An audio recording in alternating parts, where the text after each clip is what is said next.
The middle section, which is the actual water table section, is built basically as a giant bucket, or bucket with a hole in the middle, or hole down over here, and all the water from the top will go down and slide through and then eventually exit off to the side, going back into the ocean layer. It's exactly the same as how rain comes on the land and then it goes as a river and then goes back into the ocean. Everything's a big cycle there. So the water that actually feeds the plants on this particular water table is from these dehumidifiers. There's two of them right here. You can see one left and one right.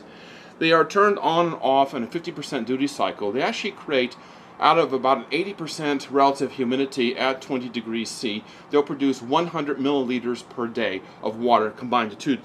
And that's way too much water for a lot of plants, especially just trying to take water out of the air and then dumping it in there. So I go roughly about maybe 25 to 50 milliliters of water per day for all the plants that are in here. You really don't need to water every single day. Obviously, it doesn't rain every day.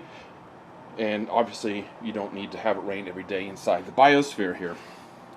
The other part is the water. Then the water from the marine layer comes up, goes into the dehumidifiers, goes through the water table, and of course there's sand, clay, silt, and stones at the bottom, and then it goes off into the river down here.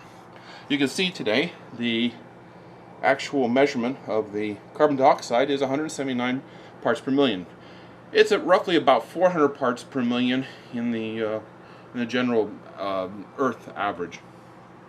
The plants that I'm growing are basically understory plants, since I don't really have a super high direct sunlight on here, so I've been using really plants for.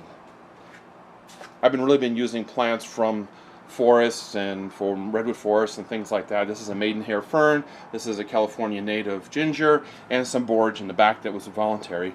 And also creating a duff layer at the bottom for whatever's cut and dies. It dies here, throws up carbon dioxide and all that kind of stuff. And there's also mushrooms growing in here throwing up carbon dioxide as well.